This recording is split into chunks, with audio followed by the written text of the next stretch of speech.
Okay, next up is Dennis Kucinich. And I just, the intro is going to be a little bit long for Dennis.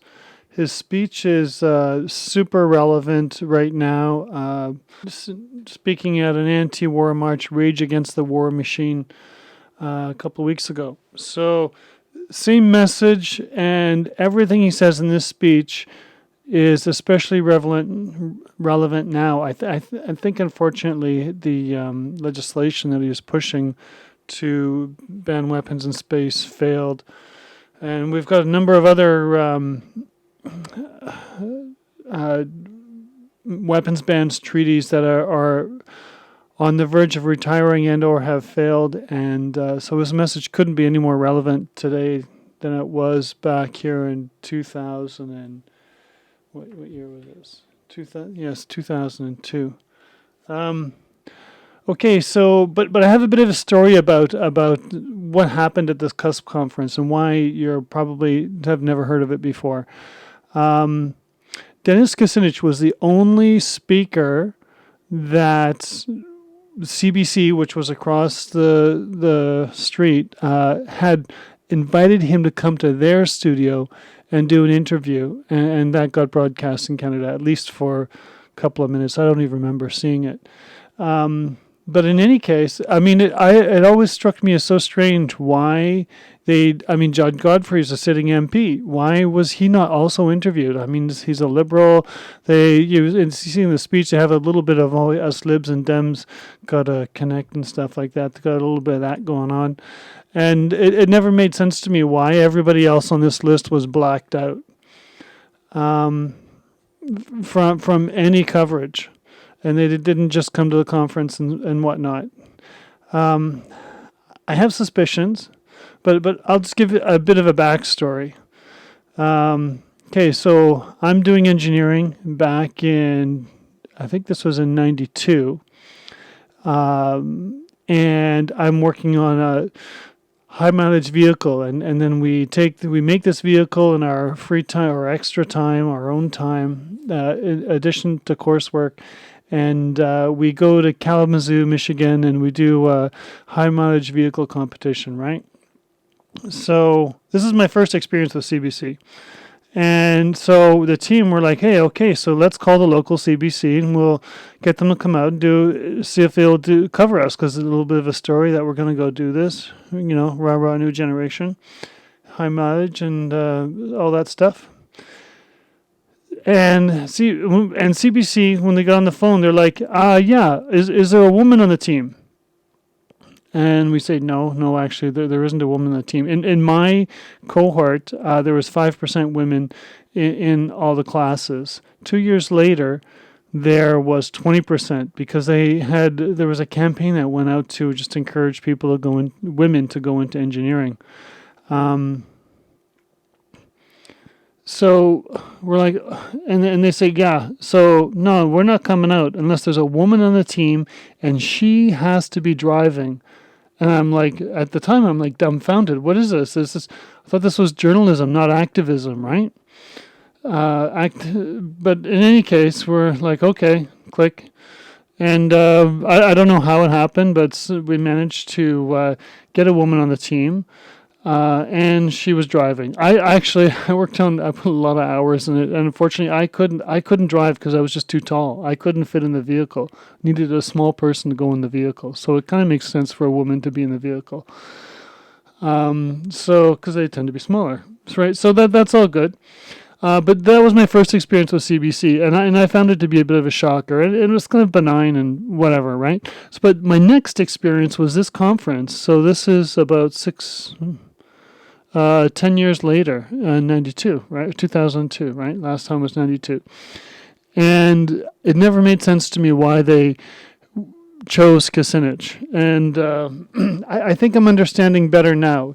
Understanding now that we're in a post trucker convoy space in Canada, right? When I saw that, the way I experienced that was, I talked to my mom, and she's in another part of the country, and she gets into a tear calling all these people racist Nazis and despicable people, and Tamara Lich is just such an awful person. And I'm like, what are you talking about? Why are you talking about fellow Canadians or any other people that way? I've never heard her talk about anybody like that, right?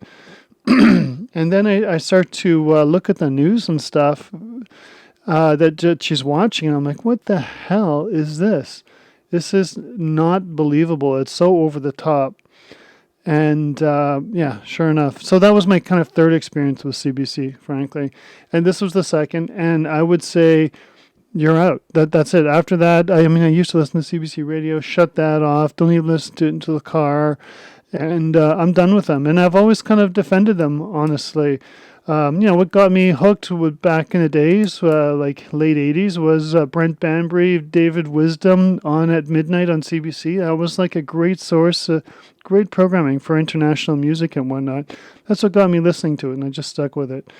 But not anymore. No, I've always resisted the Harper's position to defund CBC, but I'm sorry, I'm full behind it. Because frankly, just to try to cut this to short, I see CBC as being now, I mentioned, there's a book I'm reading right now, One Nation Under Blackmail. Miss Webb, author, is, after reading that, I'm kind of like, okay, no, I can see what's happening here. CBC is captured by CIA. That's frankly it, right? And so is all mainstream media right now. And there's a big fight, as you know, with C11, C18 in Canada, and in the States they have the same thing. They really, right now we have a nice little window where there is some freedom and we can talk en masse, but that is closing really quickly. Okay, so I think so then what does that say about Dennis Kucinich? Because you look at his history, this guy, in his early days, he had a run-in with the CIA. He was a mayor in, I think it was Cleveland. Let me go double check here. I'm just checking Wikipedia, Yeah, it was Cleveland, all right? So he's a counselor, and then he becomes mayor, and some local entrepreneurs, we'll say in quotes, want the city to sell their electricity assets, right? So they can control that market. It's a monopoly, right? So that's why it was under public control. Dennis Kucinich fought against that, and then the Cleveland went bankrupt, and they attempted to take over the assets that way. There was also, he was on a kill list for local mafia there. You can look it up, and he was eventually taken off the kill list. But no doubt, early in Mr. Kucinich's career, he has had exposure with CIA. CIA works with all mafia, and this is a local bank. And you're not a mafia worth your salt unless you have your own bank, because it's a place to not only multiply your ill-gotten gains, it's a vehicle for laundering money. So many banks in USA, most of them run by gangsters. That's just the way it is. So you just pick your poison. So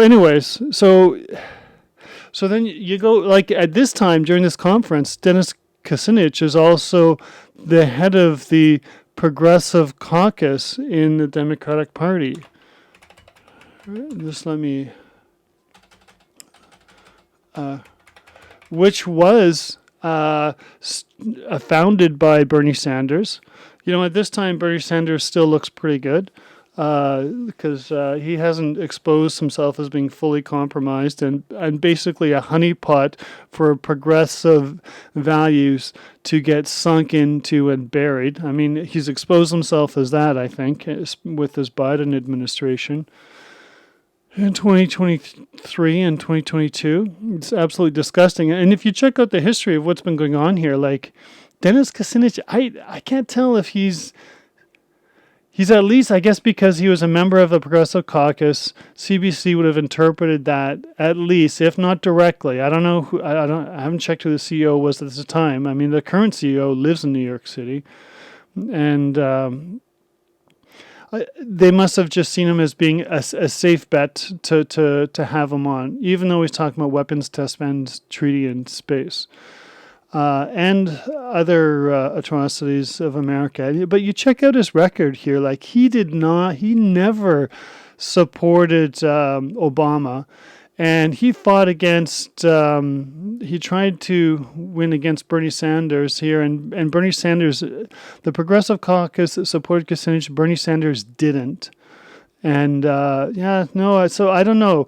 Is Kucinich kind of a sleeper cell? I had thought maybe too, but honestly, you check his record, and he's been very consistent. He's would say positive things about Trump when everyone else was bashing him when he was prime minister, or pardon me, president, and he also voted against Iraq war, and he wanted to impeach not only. I think he actually says here that Obama he voted against. The invasion, Obama's invasion here, and he actually said, Obama is this legislation exposes Obama to impeachable offenses, which is, I mean that's pretty strong words for a Democrat, right? And anyways, check out his history. I think he might be a legit character. Yeah, I can't, but then that gets removed, undermines my rationalization of why CBC only interviewed Dennis Kucinich. I don't know. It's going to be a mystery. But anyways, that's my intro, and enjoy.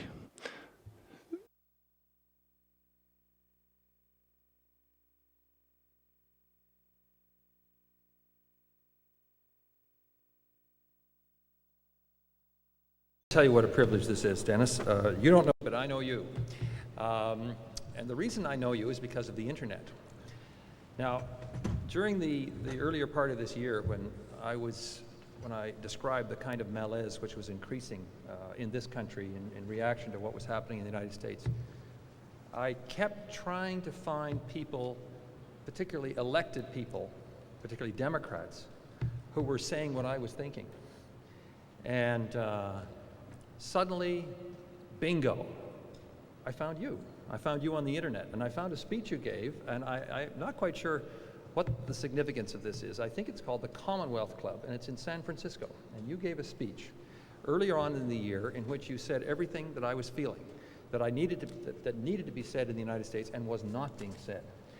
And as I think I said during my remarks, between you and Paul Wellstone and occasionally, I guess, Senator Kennedy on a good day, and maybe Al Gore a little bit, I kept thinking, God, he's the last Democrat standing. And it's so good to meet you in person, and also to see that the range of interests which cover biotechnology and the children's agenda are ones which are dear to my heart. I felt I was your evil twin at one point. The final thing what really endeared me to you, because we've got sort of parallel legislation in this country, though, is that Dennis proposed a piece of legislation which is very, very typical of, yes, here we are. Kucinich introduces the Baseball Fan Protection Act. Now, of course, here it's hockey pucks. That would be the way we do it. We have the same problem. People are getting hit on the head by them, and I'm glad you're doing something about it in the United States. Dennis Kucinich.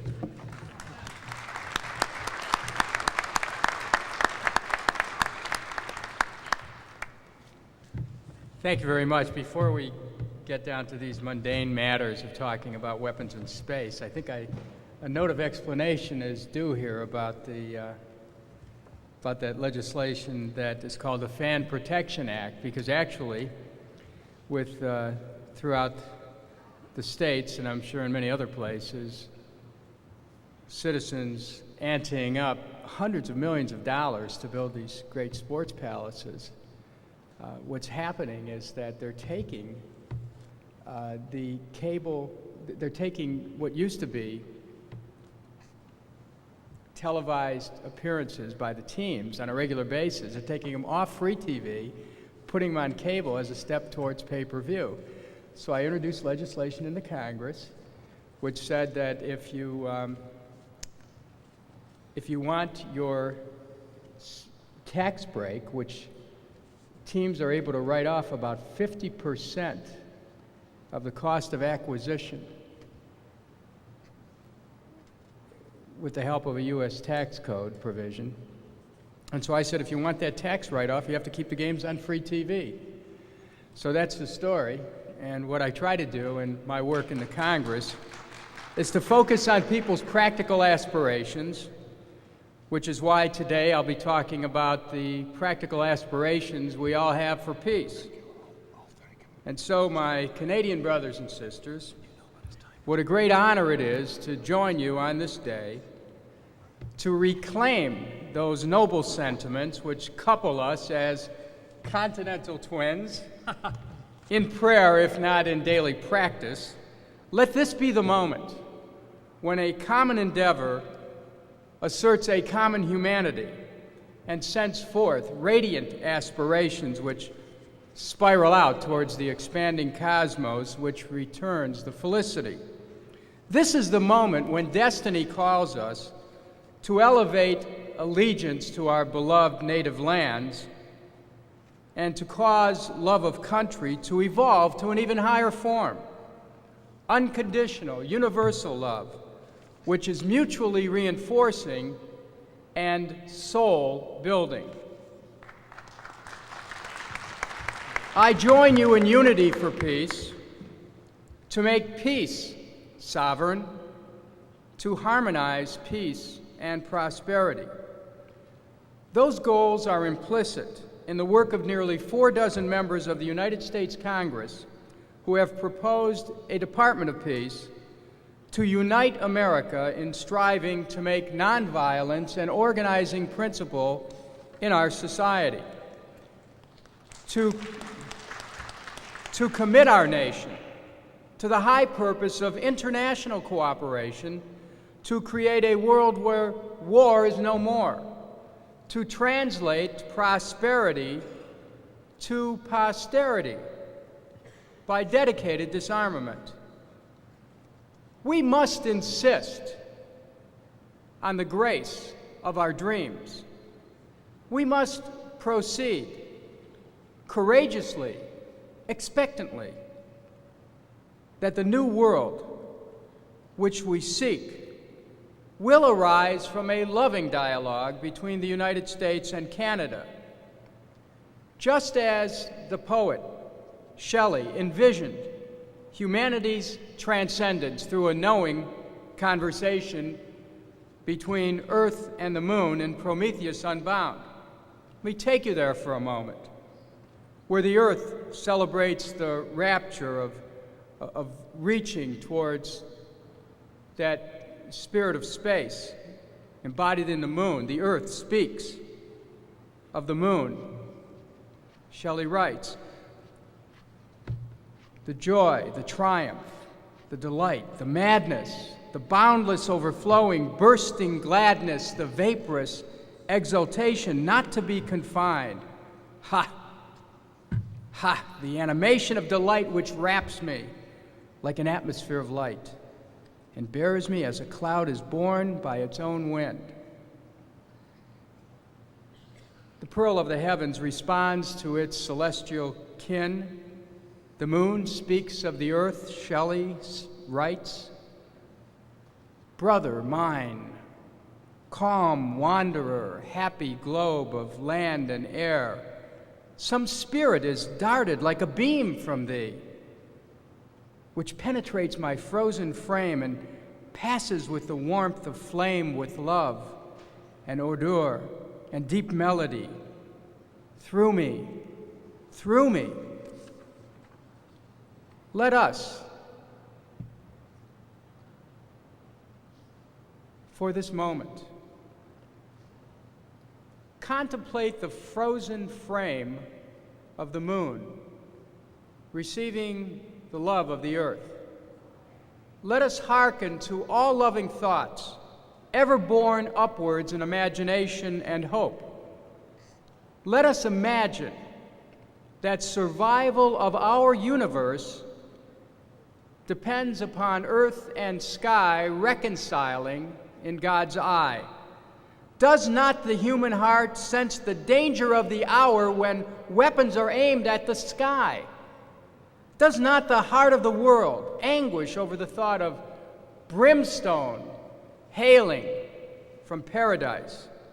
Do we really have a choice as to whether or not we shall challenge the very concept of weapons in outer space, whether they're placed there by our brother or some sworn foe?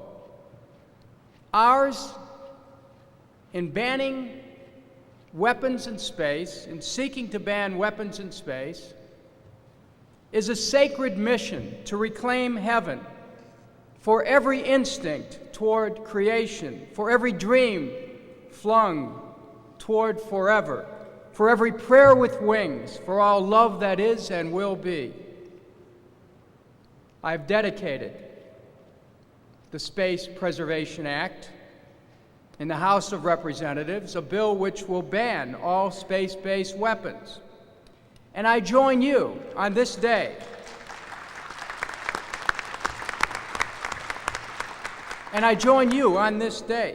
for the purpose of and in dedication of efforts to create a space preservation treaty which would ban space-based weapons and rescue outer space for the restless souls of timeless explorers of the universe. There are concrete steps which are required towards banning weapons in space, and it might seem curious to some that an American congressman would appear before citizens of Canada to appeal to you, but I do so that Canada convene a worldwide conference for the purpose of gathering leaders from across the globe to discuss and deliberate a treaty which would ban weapons in space.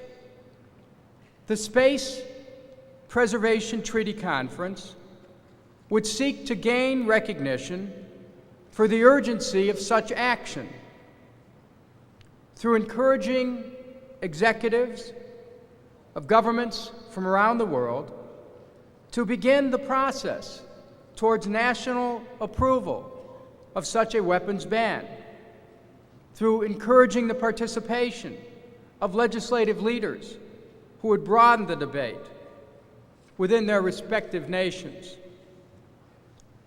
It is time to begin work towards a ban of weapons in space. The stage has been set for space weaponization for some time. Since 1983, our Pentagon has spent over $100 billion on ballistic missile defense and over $60 billion on national missile defense, and is expected to spend nearly $50 billion more over the next dozen years. It is axiomatic that you cannot have guns and butter, and it will become axiomatic that you cannot have weapons in space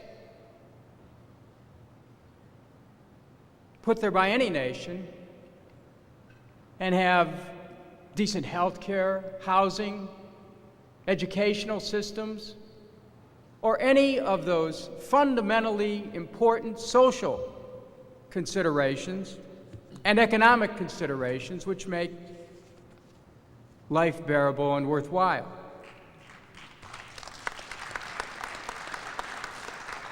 Yet, at the very moment that our country is contemplating spending billions and billions more to put weapons in space, this very day, our administration announced that it's cutting back on the cost of living increases for federal employees.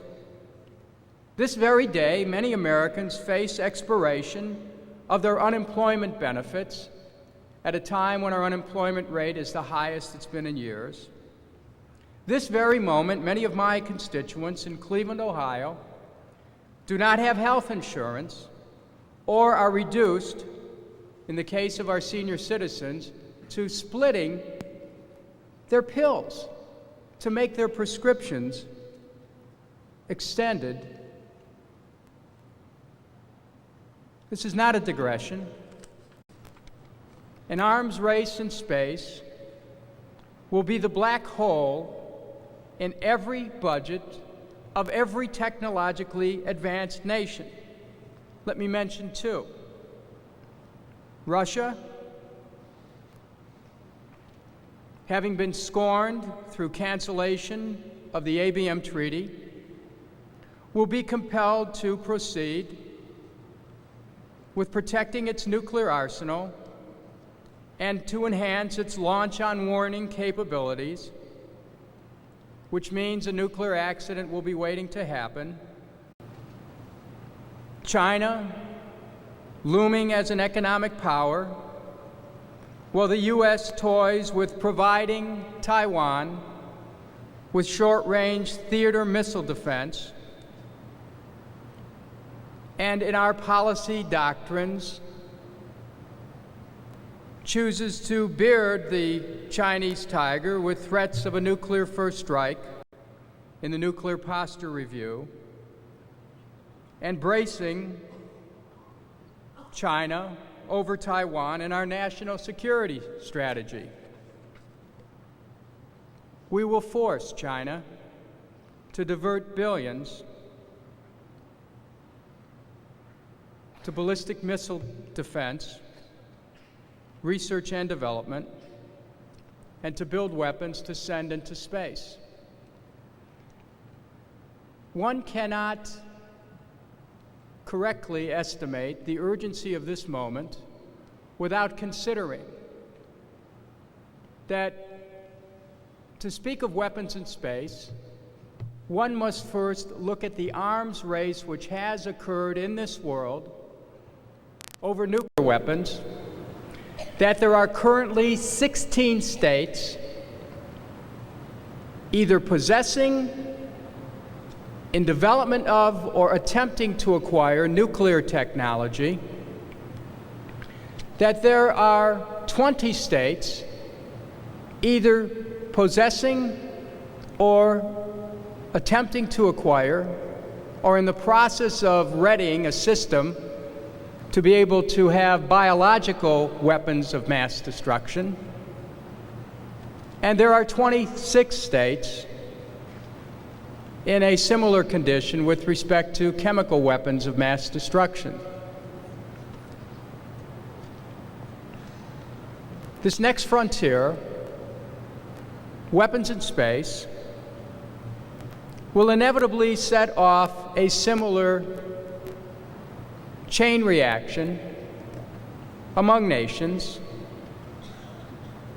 causing nations to try to outdo each other, moving towards this destructive technology.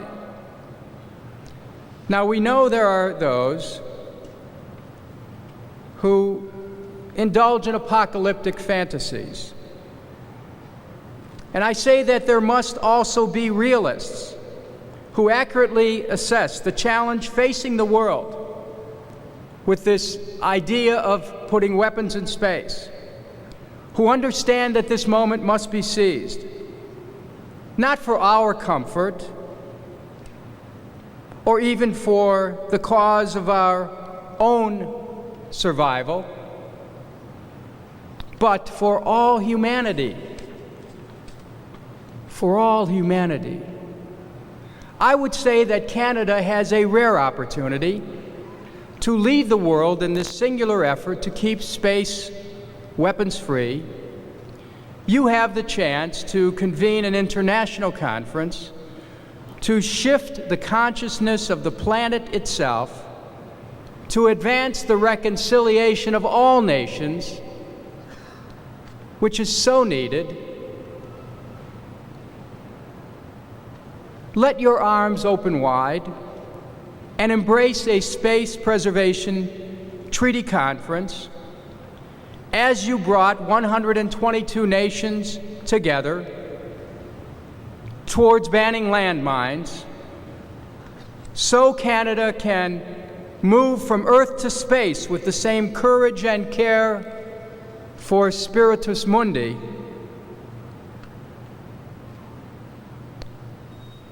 The United States Space Command has set forth this proposition in its founding document entitled Vision for 2020. And I quote, "The increasing reliance of U.S. military forces upon space power, combined with the explosive proliferation of global space capabilities, makes a space vision essential. As stewards of military space, we must be prepared to exploit the advantages of the space medium. This vision serves as a bridge in the evolution of military space into the 21st century and is the standard by which United States Space Command and its components will measure progress into the future.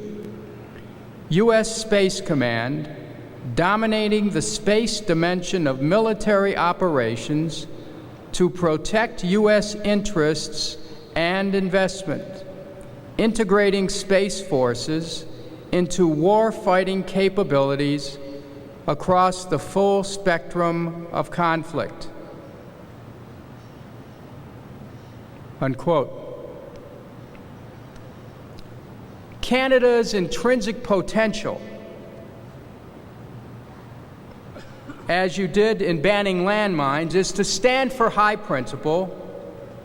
Now, as we, your brothers and sisters to the South, are vexed and slowed by doctrines of unipolar, unilateral, and preemptive domination,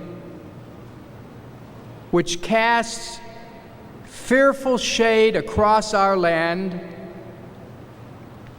like a total lunar eclipse, be you, the brother, mine, the calm wanderer, whose love moves our hearts, and whose treaties and entreaties move our souls. There is debate in America about matters of state.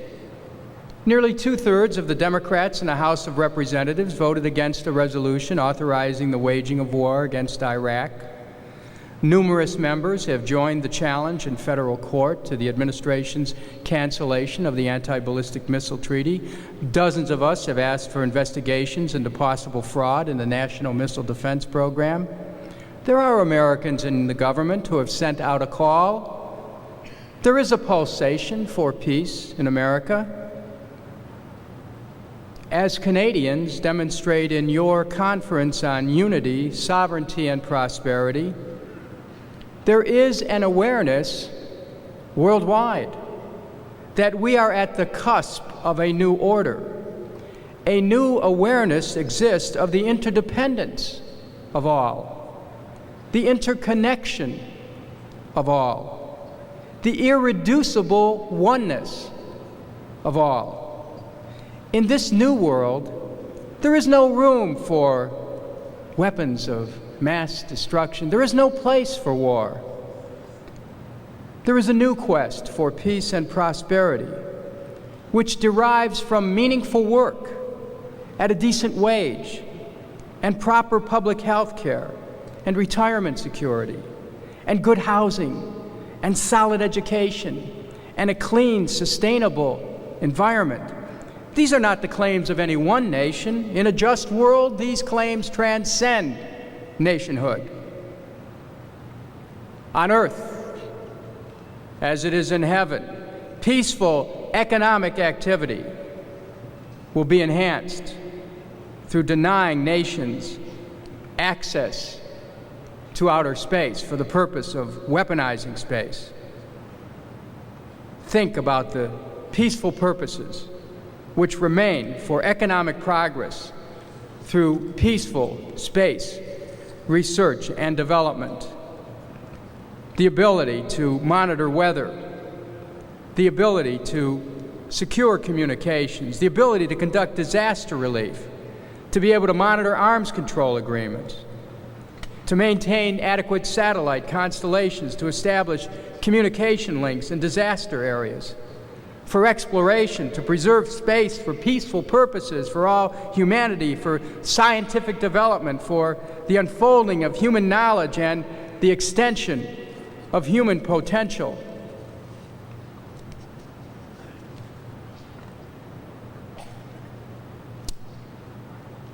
Far above us, spread out across the western sky at this very moment, Pegasus wings across the skies to dance above the fireworks of Perseus. Creative sparks of nebulae play beyond the clusters of gathering stars.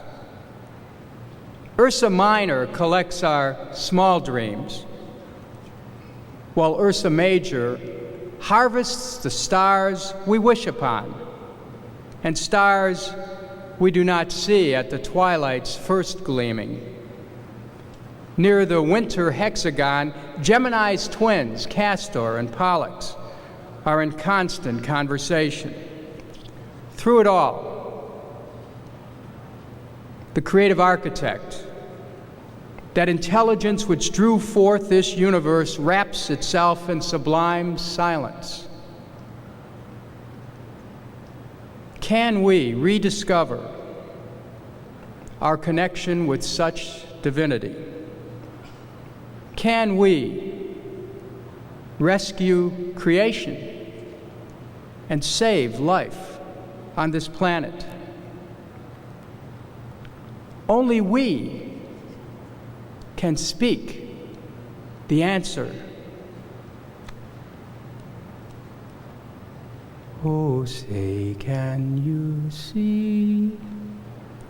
Oh, Canada, glorious and free, or the land of the free and the home of the brave.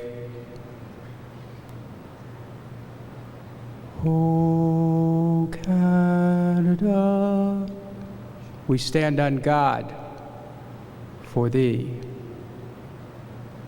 O Canada, we stand on God for thee. Thank you.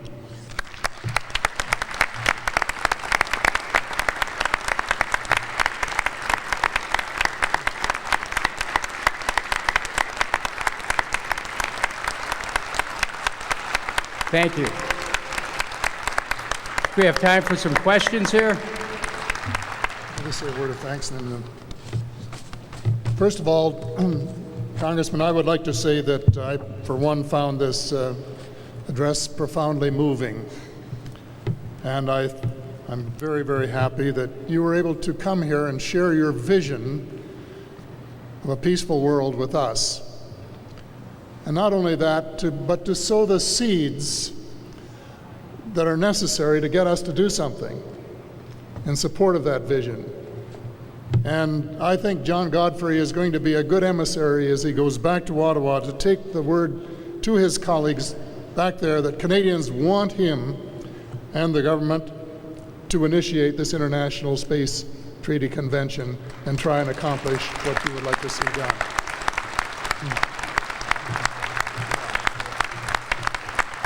So we're going to make John your point man, and I just, I'm so grateful to you, and I think on behalf of everyone here this morning, we're also grateful to you for taking time out of your holiday to come here and alert us to the necessity of joining you and others in this bold plan, which is so important for the future of the world. Now, how much time have you got for questions? I think we have at least 15 minutes. Okay, and would you like to direct it yourself? There are four microphones, and you can just go around the circle. Okay, I'll just keep going back and forth. Okay. And Paul, I appreciate you acknowledging that This is my holiday. This, of course, is the Thanksgiving holiday in the States, and I'm today giving thanks for Canada. Question? Yes.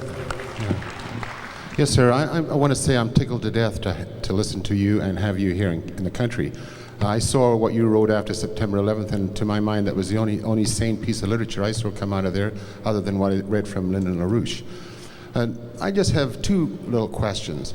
The first is, I heard you mention about divinity and on earth as it is in heaven. And I'm just wanting if you know that if you said that kind of thing in the States, you could get yourself in a lot of trouble saying prayers in a public place, you know. Well, let me tell you about the founders of the United States. They actually countenanced the possibility that you could include public aspirations with spiritual principles, that the separation of church and state, which I happen to agree with, was never meant to mean that we separate spiritual principles from our public discourse. It simply meant that the church doesn't run the government. Okay. Thank you. The second point I ask you is, I've been wondering a lot about, and I just wonder when the Americans, Democrats, are going to get on to the idea that it's time to build an inner peace rather than an outer peace, and look at inner peace. Look, when are we going to develop our infrastructure, social programs, and forget about this attack defense idea. When are we going to go back to FDR style politics? When are we going to do Lincoln, George Washington, Alexander Hamilton stuff, man? Let's get with a program, man. I'm tired of all this garbage that's going on. What can you do to wake these Democrats? Are you going to sell out to Lieberman and all these crooks, or what?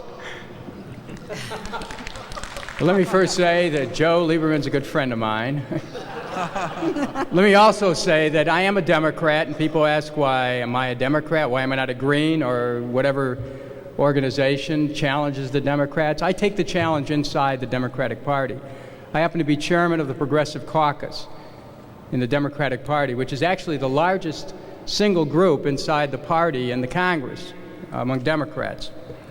And my role is to always offer alternatives, whether it was proposing a Department of Peace as a response to this bellicose pose that our current administration takes, or whether it is introducing legislation to ban weapons in space, or asking for legislation for cost-based energy rates, or to extend unemployment benefits, or to have universal health care in the United States, something we're long overdue for. There are many opportunities that I've taken as a member of Congress and will continue to take, including feeling free enough to come before international gatherings all over the globe to let people know there is another America out there. There's an America which remembers the heritage that you spoke of FDR and the New Deal. There's an America which remembers Lincoln's prayer of a government of the people, by the people, and for the people, and to proceed in a way that he did in his second inaugural when he spoke of with malice towards none, with charity toward all. There's an America which remembers the challenge of Kennedy's New Frontier and the hope of the Great Society of Lyndon Johnson. My role as a Democrat is to try to keep our country focused on realizing that promise that has always been out there, but to draw that promise out and to give it some firmament. Yes. Thank you, Congressman, for coming all the way from the States up here. It's very controversial what's happening down there. I just wanted to get your opinion on the appointment of Henry Kissinger and John Poindexter to two extremely important positions.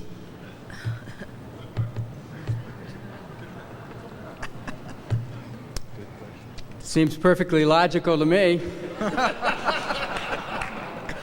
Next question. Yes.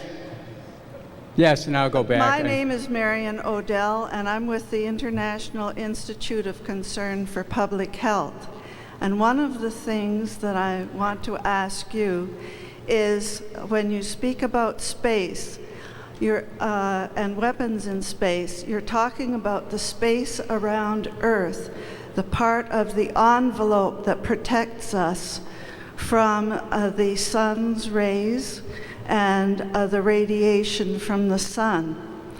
And one of our concerns is about the environmental impact of the militarization in space and the experimentation that is going on in order to produce these weapons in space, such as the damage that has already been done to the Van Allen belt, and the use of the experiments concerning the use of plasma as weapons. I know even here in Canada, most people are not aware of the fact that the activities that are going on in space are working to destroy the envelope of protection, and also the other factor there is that never in the history of mankind have we been in a position where we, humankind, could destroy every living thing on Earth, including ourselves, if we don't smarten up. Now, my question is, do you know about the work of Dr. Rosalie Bertell, and have you read her book, Planet Earth, the Latest Weapon of War? And if not, I will be happy to give you a copy. I would appreciate the book, and I'm certainly familiar with the themes that you spoke about. We need a vision of a world as an holistic vision of the world as one. And acting from that vision, we can then recognize the claims of all humanity in insisting on putting into effect the Kyoto Protocol, for example, which 178 nations have supported, that is aimed at limiting the effects of global climate change. The weapons that you speak of and the weapons development that you speak of certainly can and do have adverse effects on our environment. Just as the administration's recent development of the last week with respect to forestalling greater pollution controls on some of our most environmentally damaging industries, such as power plants, which are burning coal. We need to work collectively in the world, and this is one of the things that I talk about in terms of America's role in the world, because that really is what gives rise to my presence here. I see an America that not only should work to with the community of nations to see that there are never, that we stop this weaponization of space, but also an America that works for a comprehensive test ban treaty, that works to enforce mechanisms that would limit germ warfare with the Biological Weapons Convention, that works to limit the proliferation of chemical weapons through the Chemical Weapons Convention, that works to participate in small arms control, in the landmine ban, in the International Criminal Court, so that we have truly an international forum in which all nations can be called to account. I think that America is at the threshold of new possibilities, but this new vision where America works cooperatively for peaceful coexistence with the world is what I would call the implicate order. It is there, and it needs to be evoked. And my work and the work of my colleagues in the House of Representatives is about that evocation. Yes. Here. I'm John Bello with Science for Peace. Science for Peace and other NGOs have been joining together in order to try and support exactly your purposes in space preservation. I want mostly to say how absolutely delighted we are to see you here today and to praise you for your courage and your leadership of this small group which is working in the States to resurrect what is fine in American life. Thank you very much. Thank you. Before asking my question, I guess I want to say that people who want to know more about this subject can find on the Science for Peace table downstairs more information, including material on Congressman Kucinich. The thing we have to do is make contact not only with you, but with the rest of the good forces in the American people against the corrupt executive and their imperial ambitions. One thing we can do is to support the Space Preservation Treaty, and I hope everyone here will do so, and try to get the Canadian government, in essence, to put pressure on the American executive. My question is, to what extent is there room for direct interaction between NGOs such as ours and like-minded groups in the United States, and would they be useful? I think it's already happening, and I think it only requires that people reach out. My office has served as a clearinghouse for participation between NGOs from various countries, most recently on the issue of labeling of genetically engineered food. And I would like to, if I may, give you a couple of emails. One is I can be emailed at dkucinich, Kucinich, dkucinich@aol.com. I have a website which is called, it's www.thespiritofreedom, one word, .com, which contains a number of the issues I spoke here about. And my government website, which also contains some of this information, is mail.house.gov, www.mail.house.gov, and then /Kucinich. At any of those, you can leave me messages, and I'm pretty good about getting back to people, or have help in doing it. I think we need to encourage international contact here. I saw the same thing happening, by the way, at the Conference of Parties in Buenos Aires a few years ago, where it was the NGOs that were moving and creating the pressure behind the government officials that actually supported those government officials who were trying to accomplish the same things in public forum. So one final thing. Of course, I have differences of opinion with the administration. But I think what's important in terms of our public dialogue in the States is that we stay on message and not get into casting aspersions. There's plenty to challenge based on the record, plenty. Back there. I'd like to really thank Paul for putting this, and Mel Hertig. This is excellent. I'm from Calgary. I feel like I've got a lot to apologize to for the rest of the country. But I think the war that we've got to fight is more to try to get more people to start thinking and questioning and participating instead of waking up one morning and wondering what happened. And this is certainly going to help us.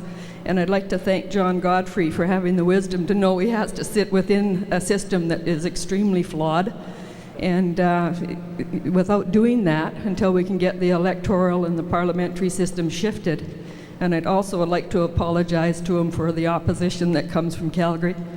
And the Paul Anders and the Stephen Harpers, and that have more in common with the Leadership Institute in the US than they do with Canadian values. I listened to Colin this week.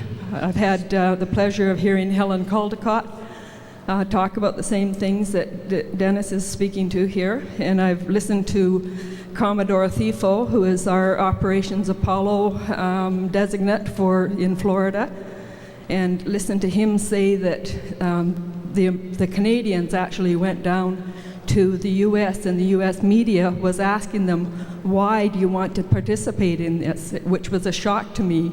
Thifo's response was, we lost people in the Trade Center too, and it's our values. It's an attack on our values, which I found sort of strange to hear. Had a long discussion with his PR man about that. And I've listened to Peter Lougheed, Frank McKenna, and Bob Ray. all in the same week, so I'm sort of spinning, and learned that Lougheed is a Kissinger seatmate at Trilateral. So we've got to really sort of stop focusing on the bickering and work with people in the U.S. like Michael Moore, if anybody's seen Columbine, and see if he can't get together with our Canadian warmonger, Mark Delahunty. And we can't do some comedic things that sort of sway the people away from the 50% write-off at the sports places. You know, we've got to do something a little fast and quick, and I'm hoping something will come out of this weekend along that idea. Thank you very much. And again, I'm going to have time for one more question. I'll take it from over there, but I want to express my gratitude for the willingness to take this discussion to the next level. I think it's there. Because I think Ottawa is critical right now in terms of advancing this question about weaponization in space. And I think what happens, I think we're at a moment in history where we begin to define ourselves, in addition to being citizens of our respective nations, that we're also citizens of the world. Yes. Final question. Well, I too want to, my name is Richard Harding, and I'd like to say that I appreciate your courage today in your country to come here and to be there and speak the way you do regarding peace. And you spoke about a world the way we'd like to see it. But the sad fact is, the world is the way it is. As a Canadian, I've watched your country break international law on numerous occasions, invade, destroy infrastructure in other countries. I've watched my country, and what I'm ashamed to call my government, be quiet and sanction what is going on. Our country has signed on to numerous treaties as well as yours, and they have done us no good. My country sends your country things like uranium, things like military arms, to go around the world and harm people. Perhaps, and I ask you, sir, it's about time my country announced a unilateral embargo on the United States of America of any military equipment whatsoever or the natural resources to equip or make such equipment, and dare them to threaten us. It is time in this world for this nation of nations to say no more. I have no fear of the United States of America in my heart. I've watched my government allow a coup d'etat, an attempted coup d'etat, to take place in Venezuela, and I am ashamed of them for the stance they took. It is time for this country to stand up on her own 2 feet and say no more. Enough is enough. Mr. Dobin is here today, and he can talk much more eloquently about the military-industrial complex in Canada. My friends, my people, we have blood on our hands. It doesn't matter, all the sweet words in the world are not going to assuage the anger of people of color throughout this world who have been bombed and strafed and hurt. People who went to work in the Sudan to make a living like I do every day for Ford Motor Company, who were bombed because their plant was suspected of creating weapons. It has to stop, and it's up to my country to stop it. Thank you very much. I want to thank the last person, and I want to again thank all of you for the opportunity to be here. If I could make just one brief comment on the note that was just offered to us.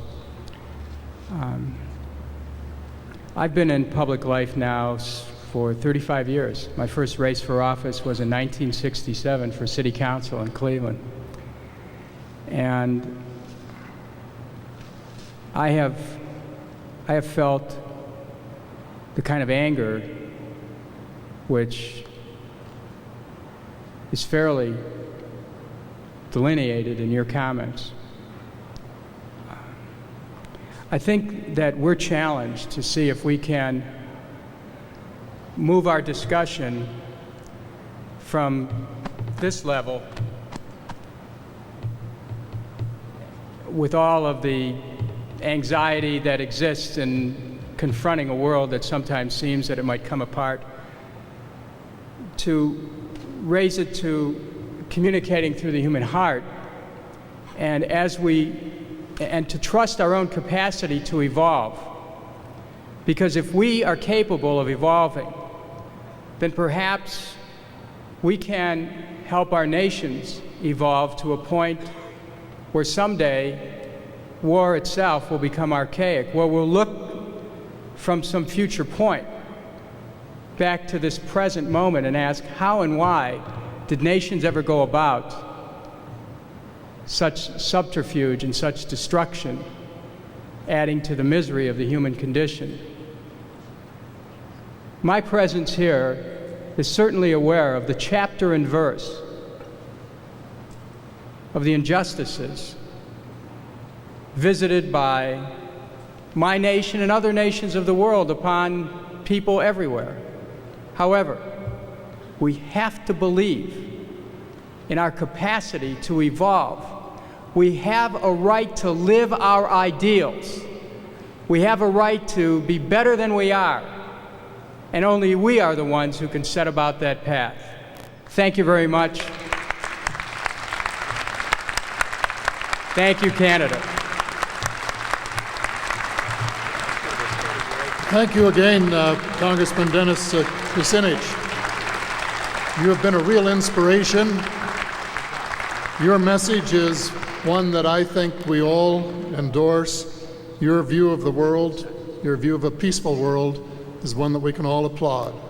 And I thank you from the bottom of my heart and on behalf of the others for coming here and giving us a ray of hope in a sea of despair. So we wish you well, we wish you a safe journey back, and we wish you Godspeed in all that you undertake. Thank you very, very much.